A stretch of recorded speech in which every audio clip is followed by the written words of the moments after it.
सो अब हम इसके सम पे आ रहे हैं, तो अप्रोच का खेल है कि आप इसको अप्रोच कैसे करोगे क्वेश्चन को। मैं तुम्हें स्टेप्स लिखवाऊंगा, उस स्टेप्स के थ्रू तुम्हें इसे फॉलो करना है, ठीक है। स्टेप 1 होगा हमारा एडजस्टमेंट। हम सबसे पहले एडजस्टमेंट्स जो हैं, यानी कि जो चीजें ट्रायल बैलेंस के बाहर दी है, उन्हें पकड़ेंगे।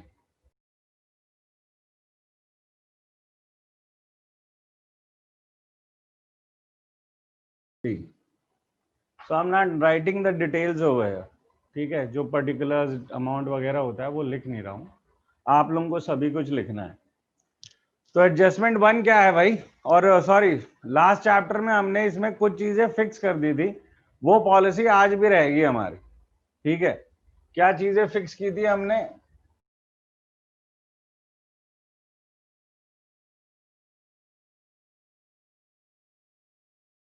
ठीक है, क्लोजिंग स्टॉक भी कर रहा था सर क्लोजिंग स्टॉक नहीं किया था सर, वो एडजस्टमेंट में आएगा ना यार, तो ऑटोमेटिकली आ जाएगा। अब बताओ पहला आइटम क्या है? सर में। Okay, so stock on 31st March 2020 was valued at rupees 14,000. Closing stock includes good costing rupees 10,000 which were sold and recorded as sales but not delivered to the customers. अब क्या sir करें, ये तो बीच start करते करते rectification ले आया लड़का। सर आपने कहा ना ये एडजस्टमेंट्स पढ़नी है। हाँ तो हो, मैंने कह रहा हूँ ये शुरुआत में धमाका कर रहा है ना लड़का यार। क्लोजिंग स्टॉक है, वहां से माइनस कर रहे हैं, क्लोजिंग स्टॉक इज बेसिकली 14,000, उससे हम हटा दे रहे हैं 10,000, क्योंकि ये सेल हो चुके हैं। एन अजम्पशन यहाँ लिखना ही पड़ेगा कि they were sold on cash, otherwise on credit करने से तो चलेगा ही नहीं, राइट। कैश में हमने सेल करा, इसीलिए हम यहां से इसको हटा रहे हैं। So that's 4,000 and stock would come at 4,000 over है, ठीक है। स्टॉक तुम्हारा 4,000 पे यहां पे आएगा, ठीक है। चलो आगे बताओ, आगे बता भाई अक्षत। Plant and machinery includes a machine purchased for rupees 20,000 on 1st October 2019. वो इसका क्या इफेक्ट होगा? इसका इफेक्ट इसके अगले वाले में होगा, या अगले वाले से भी अगले वाले में, 4th पॉइंट पे।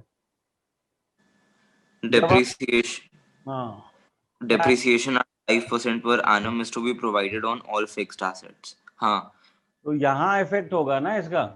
जब डेप्रिसिएशन फाइंड आउट करेंगे तो डेट डेट का काम आएगा ना, समझ रहे हो? yes sir. अब अंदर प्लांट एंड मशीनरी कितने की है बताओ पहले। Plant and machinery 1,40,000. तो ये क्या कह रहा है, जो सेंटेंस लिखा है सेकंड पॉइंट में, क्या लिखा है? इसमें लिखा है कि 20,000 रुपीज की मशीन इसमें इंक्लूडेड है 1,40,000 में। तो बेसिकली सेड, अगर मैं कहूं कि 140 का दो पार्ट है, 120 अलग है और 20 अलग है, चलेगा? Yes sir. तो 120 पे तो फुल ईयर का डेप्रिसिएशन लगा दो, तो लेस डेप्रिसिएशन कितना होगा? पहले फुल ईयर 120 का कितना परसेंट है? 5%। तो दैट इज 6,000 प्लस 20,000 का 1 अक्टूबर की डेट है ना, तो 6 महीने, तो 6 महीने का हो गया। तो 20,000 का 6 महीने का कितना हो गया? 1,000, ठीक है। तो टोटल 7,000 डेप्रिसिएशन लगेगी और वो बाहर कर देंगे, सो दैट रिमीन्स 1,33,000 रह रहे हैं। बात ठीक है? ये तो डेप्रिसिएशन का कॉन्सेप्ट है, ये कर चुके हैं। हाँ बोलो सर बुक में 65 500 नहीं होगा? 20 था, सॉरी 500 ही होगा। 20,000 का 5% है ना, और फिर 6/12 भी है ना, मैं सिर्फ 5% करके छोड़ दिया है भाई। 6/12 भी होगा ना,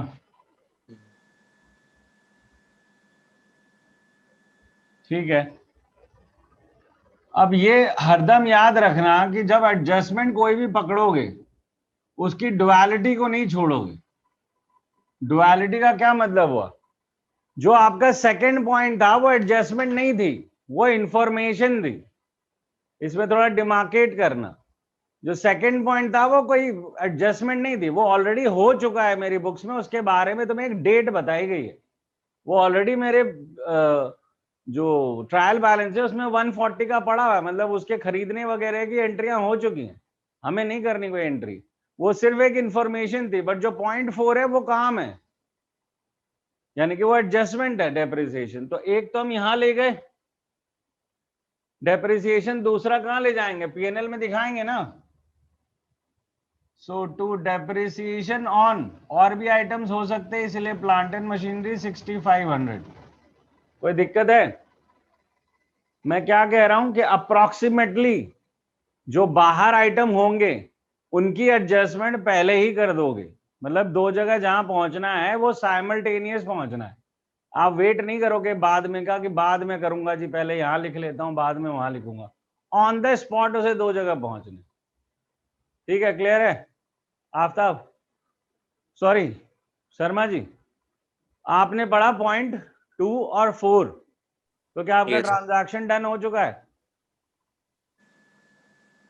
सर लेकिन फोर्स में लिखा है at 5% on all fixed assets. तो ऑल पे जरा अंडरलाइन कर लो।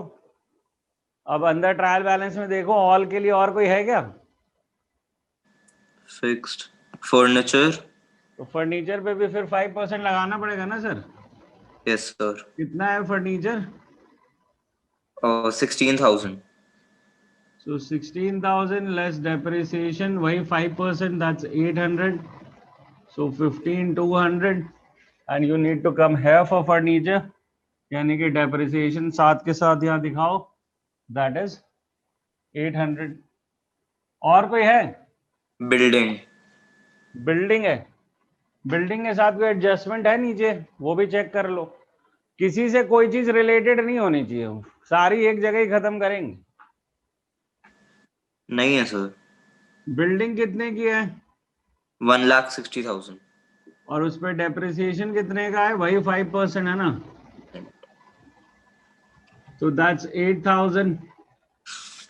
लैंड एंड बिल्डिंग वर्ड है, बिल्डिंग वर्ड है, सिर्फ बिल्डिंग है।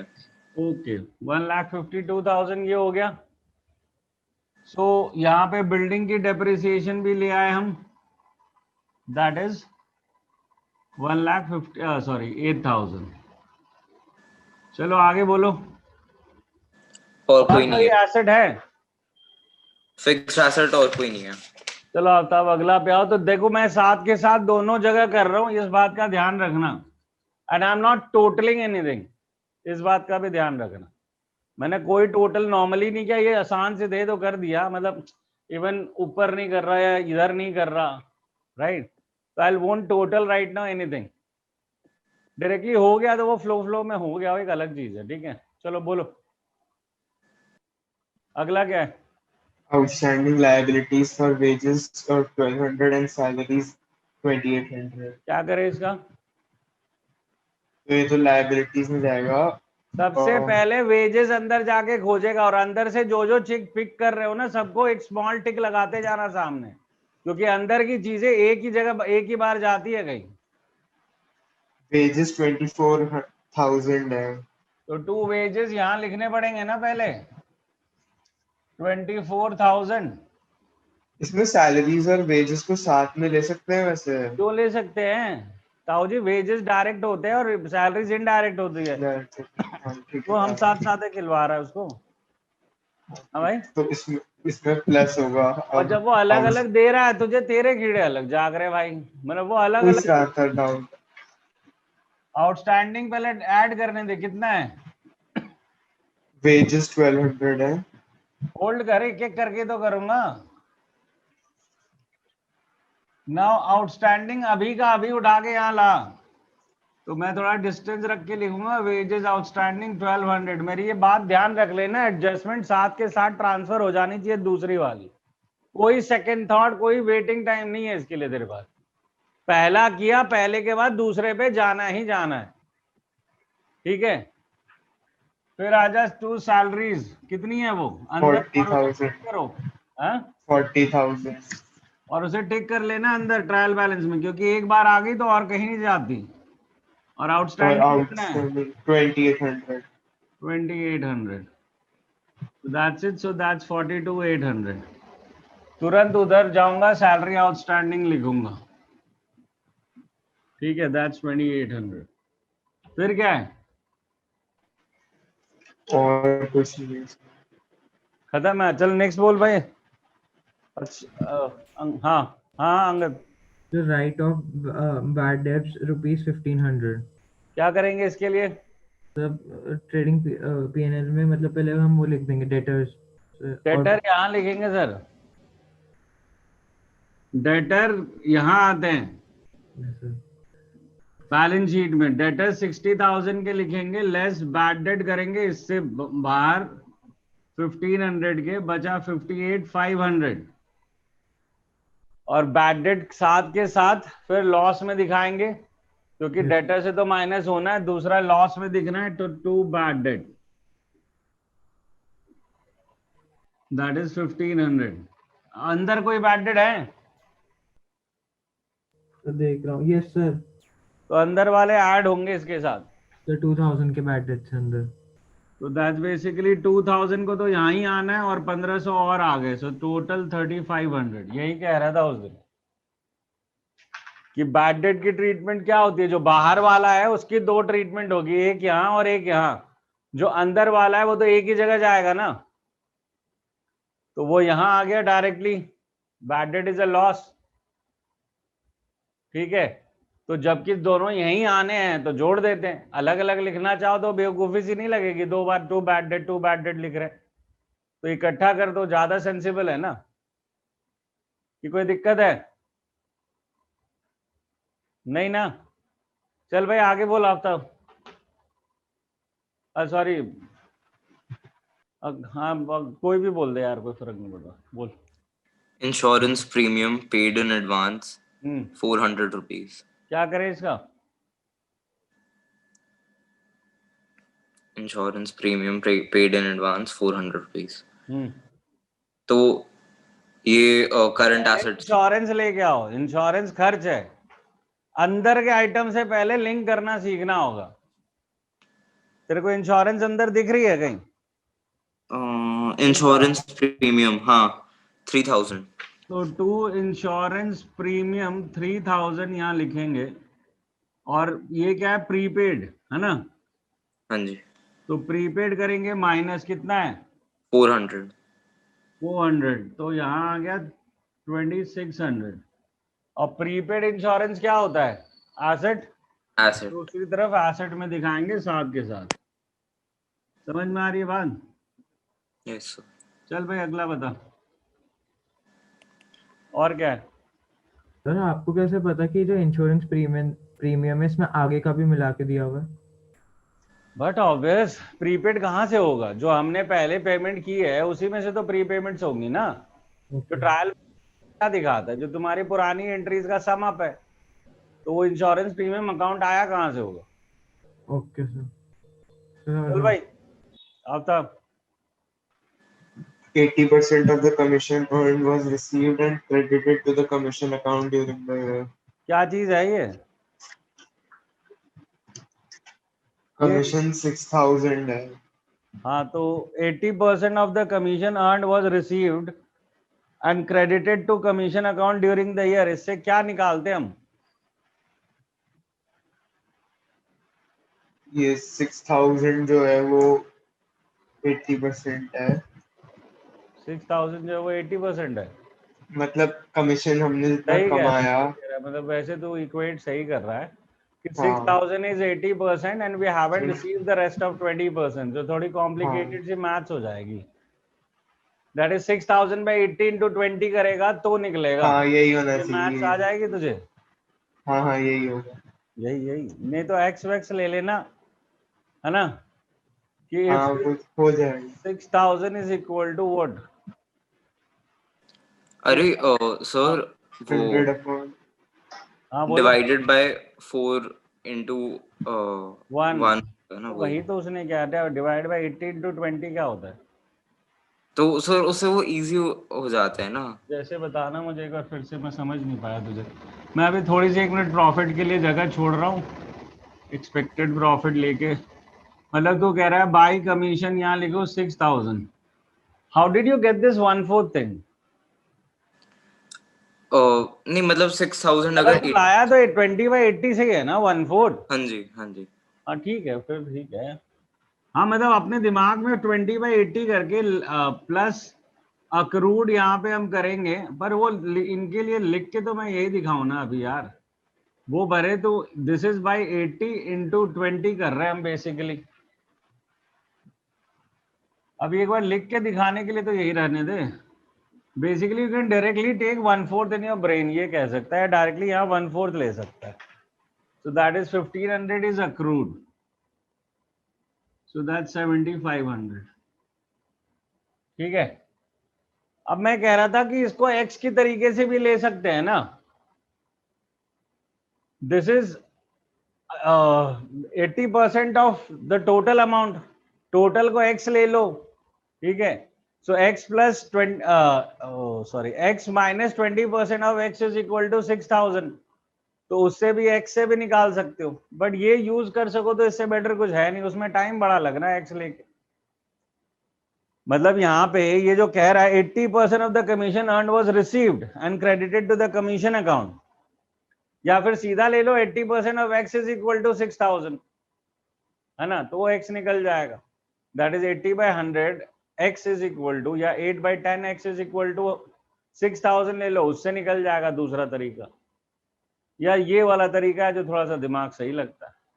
तो ये अब हमने यहाँ पे अक्रूड कमीशन ले लिया, accrued commission is my asset, तो इसे मैं यहां दिखाऊंगा, that is 1500। Don't forget to do the duality, duality करना मत भूलना।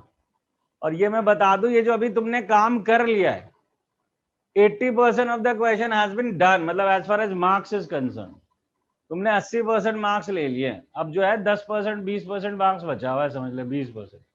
अब करना क्या है, अब जो अंदर पड़ा हुआ है वो वापस भेजना है ना हमें।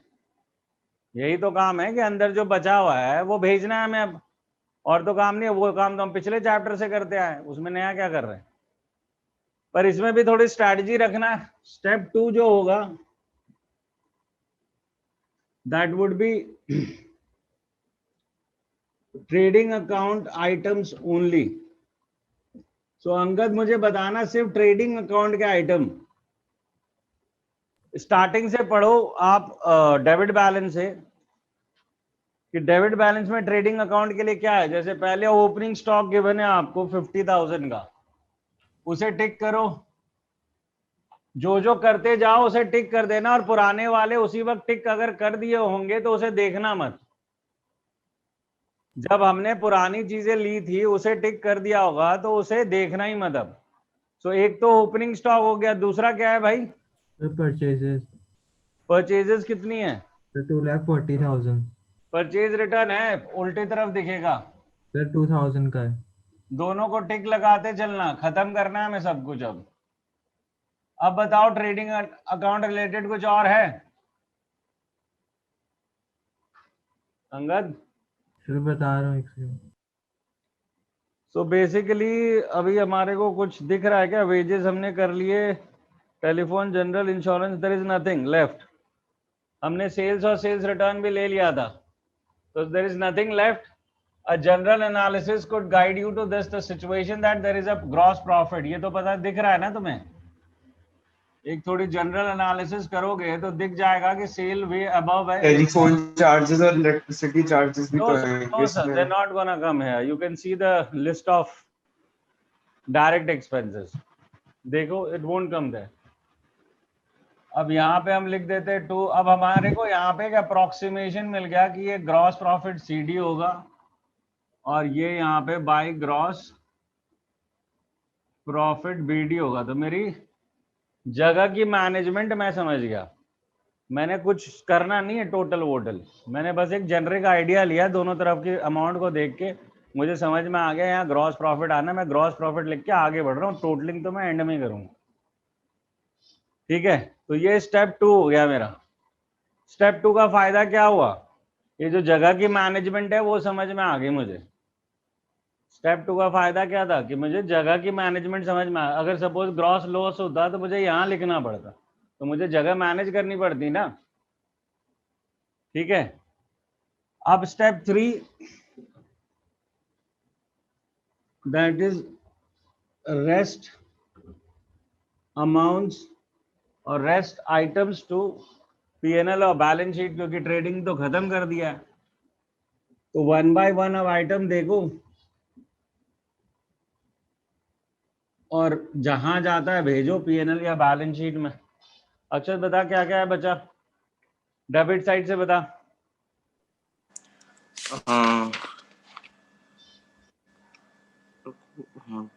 ड्राइंग हाँ, drawings would come to the this side. Drawings कितनी है? 20,000 और क्या है? और तो बच गया है। Electric charges. आयु स्टार्टिंग से ले रहे हो, प्लांट ले लिया, सैलरी बैड डेट हो गए, सब हो गए, परचेज, इलेक्ट्रिसिटी, टेलीफोन, जनरल, यही 3 है। डेटर्स मिस हो गया। देख चुके हैं भाई। तो इलेक्ट्रिसिटी प्लस क्या क्या है एक साथ टोटल बता देना, मेरे पास थोड़ी जगह की कमी है। Electricity plus telephone plus general. Telephone plus general, मेरे को जरा टोटल बता दे इसका। अच्छा 16,800। 16800, 16800, ठीक है। ये मेरे पास जगह कम है इसलिए मैंने एक साथ ले लिए।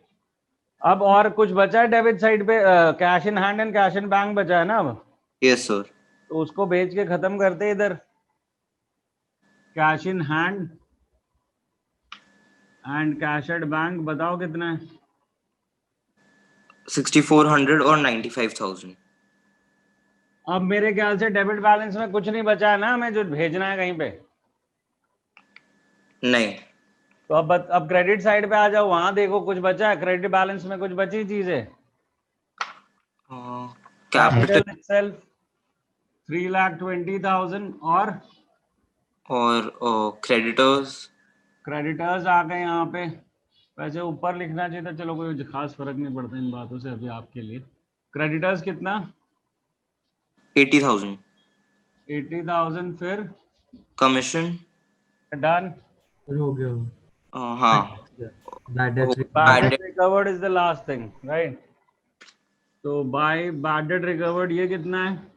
1,400. 1,400। समझ में आ रही है बात? यस।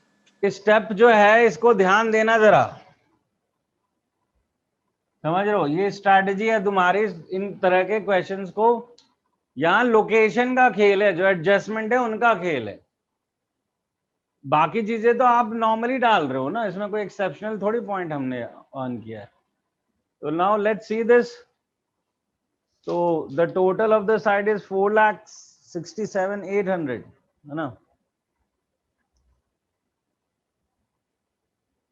4,67,800। अब इलस्ट्रेशन होने का कुछ तो फायदे दे लो, है ना? ग्रॉस सीडी क्या है हमारा? ग्रॉस प्रॉफिट आ गया 154,600। 154,600, then you again total it, and इसका जो डिफरेंस आएगा that would be net profit और net loss. So the total is 163,500.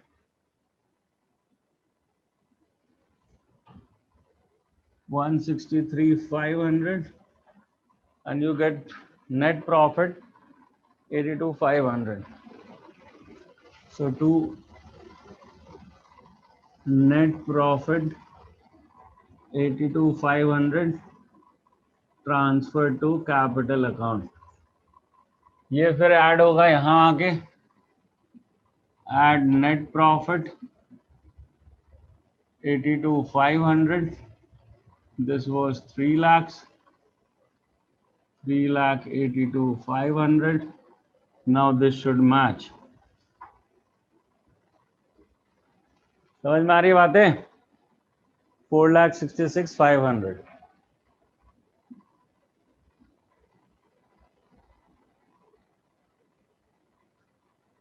So I'm just showing you the process, complete process. ये जो फिगर्स लिखना है ये टाइम पास था, मुझे पता है, बट इसको लिखा इसलिए ताकि वापस एक बार प्रोसेस तुम्हें समझ में आए कि हमें करना क्या है पूरा इन टोटलिटी।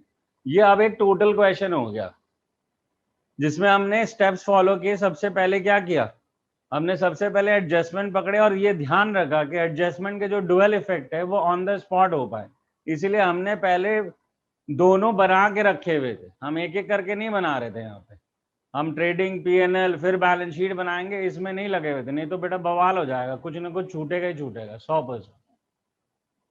क्योंकि एग्जाम सिनेरियो में भी ये और बढ़ेगा, ये कम नहीं होगा।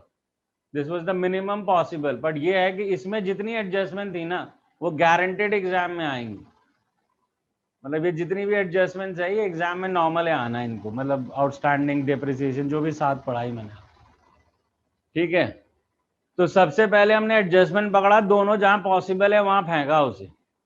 जब वो कंप्लीट हो गया तो हमने सिर्फ पकड़े ट्रेडिंग अकाउंट आइटम जो ट्रायल बैलेंस के अंदर है। फिर हमने एक अप्रोक्सीमेशन ले ली, भाई ग्रॉस प्रॉफिट आ रहा है कि लॉस आ रहा है। हमने अभी भी कोई फिगर डिटरमाइन नहीं किया, बस ग्रॉस प्रॉफिट लिख के छोड़ दिया। फिर हमने पीएनएल और बैलेंस शीट के बचे हुए आइटम्स ट्रांसफर कर दिए। Then we total it, usually you did it in the last class, मतलब जो लास्ट चैप्टर है, ठीक है।